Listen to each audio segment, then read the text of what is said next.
Hello friends, welcome to defence matrix. तो जैसा कि हम जानते हैं, कल यानी कि 12 अक्टूबर को इंडियन नेवी का MiG-29K एयरक्राफ्ट जो है वो गोवा के पास क्रैश कर गया था, जिसमें पायलट ने इजेक्ट किया था और एयरक्राफ्ट जो है वो हमने लूज किया। तो ये बात आपको बता दें कि ये इंडियन नेवी के एयरक्राफ्ट का 5वां क्रैश है और टोटल MiG-29 के क्रैशेस की बात करें तो ये 6th क्रैश होगा। तो यहाँ पर एक बात अच्छी ये रही कि ये क्रैश जो है वो फेटल नहीं रहा, पायलट जो है वो बच गए हैं। पर एयरक्राफ्ट की कैपेबिलिटी पर और इसके सेफ्टी पर सवालिया निशान जो है वो ज़रूर उठता है, क्योंकि एक मॉडर्न ट्विन इंजन एयरक्राफ्ट है और इसको आए ज़्यादा समय नहीं हुआ है। इंडियन नेवी की सर्विस में ही इन्हें 1 दशक से ही थोड़ा ज़्यादा समय हुआ है। ये चीज़ हम जानते हैं, फाइटर एयरक्राफ्ट की जो लाइफ है वो 3 से 4 दशक तक की होती है।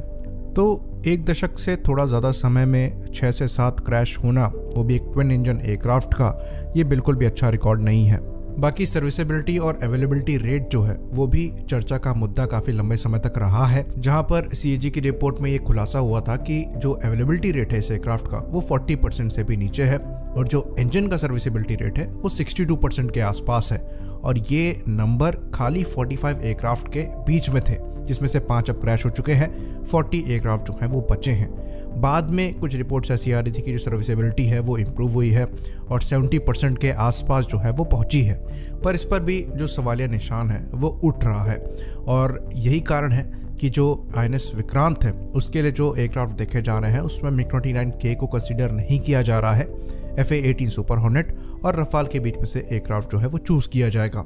तो अगर हम MiG-29K को देखें तो ये एयरक्राफ्ट जो है वो बेस्ड है MiG-29 पर, जो कि 1970s का डिज़ाइन माना जाता है। 1980s में इंट्रोड्यूस किया गया था, लेकिन ये सेकेंड जनरेशन MiG-29 से डराइव्ड है, जो कि MiG-29M थे, जहां से MiG-29K और MiG-35 डराइव किए गए हैं। तो बेसिकली नेवल एयरक्राफ्ट के लिए ये कहा जाता है कि अगर नेवी के लिए एयरक्राफ्ट को डिज़ाइन किया गया है तो वो एयरफोर्स यूज़ कर सकती है, लेकिन अगर एयरफोर्स के लिए एयरक्राफ्ट को डिज़ाइन किया गया है तो नेवी के लिए वो एयरक्राफ्ट सुटेबल नहीं रहते हैं। या फिर अगर शुरुआत में ही ये चीज़ दिमाग में रखी गई है एयरक्राफ्ट को डिज़ाइन करने से पहले कि इसे नेवी के ऑपरेशंस के लिए भी इस्तेमाल करना है, तो थोड़े बहुत डिज़ाइन चेंजेस करके एयर वर्जन्स और नेवल वर्जन्स में डिफरेंस रखे जा सकते हैं।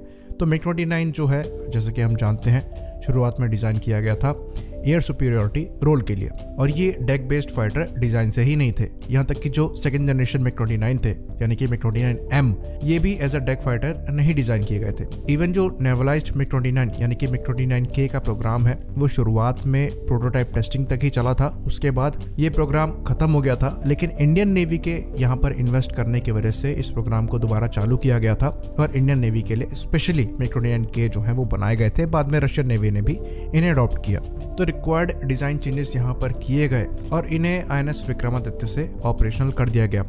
जो रशियन नेवी के MiG-29K हैं वो ज़्यादा डेक ऑपरेशन नहीं कर पाए, क्योंकि उनके सर्विस में आने के बाद जो उनका एकमात्र एयरक्राफ्ट कैरियर है वो खुद सर्विसिंग के लिए चला गया काफ़ी लंबे समय के लिए। बाकी जो इंडियन MiG-29K है इनको यूज़ किया गया डेक ऑपरेशंस के लिए और इन्होंने डिसेंटली परफॉर्म भी किया, पर जो सर्विसेबिलिटी इशू है वो सामने निकल कर आया, जिस पर काफ़ी चर्चा चली और ये इम्प्रेशन मिला कि खाली 10 साल की सर्विस में इंडियन नेवी जो है वो इस एयरक्राफ्ट से परेशान हो चुकी है और अब वो रिप्लेसमेंट चाहते हैं दूसरे फाइटर के तौर पर। लेकिन INS विक्रमादित्य के साथ इशू ये है कि उसकी लिफ्ट का साइज इतना छोटा है कि दूसरा कोई अवेलेबल एयरक्राफ्ट जो है वो उस लिफ्ट में फिट नहीं हो सकता। और जब तक इंडियन नेवी के लिए जो TEDBF फाइटर बनाया जा रहा है वो बनकर सामने नहीं आता, तब तक इन्हीं एयरक्राफ्ट को INS विक्रमादित्य से ऑपरेट करना पड़ेगा। तो यहाँ पर कई लोगों के ये सुझाव होते हैं कि हमें ये जो MiG-29K है एयरफोर्स को ट्रांसफर करके नेवी को दूसरे एयरक्राफ्ट ले लेने चाहिए, पर हम ये भूल जाते हैं कि विक्रमादित्य से ऑपरेट होने के लिए और कोई दूसरा एयरक्राफ्ट सुटेबल ही नहीं है।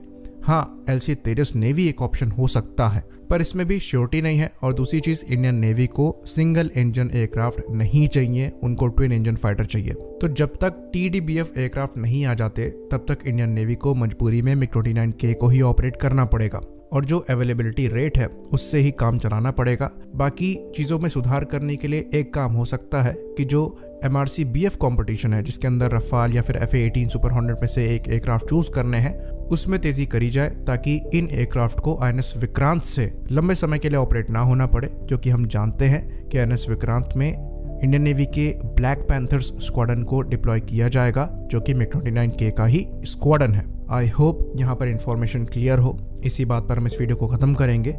लाइक करिए, सब्सक्राइब करिए जय हिंद।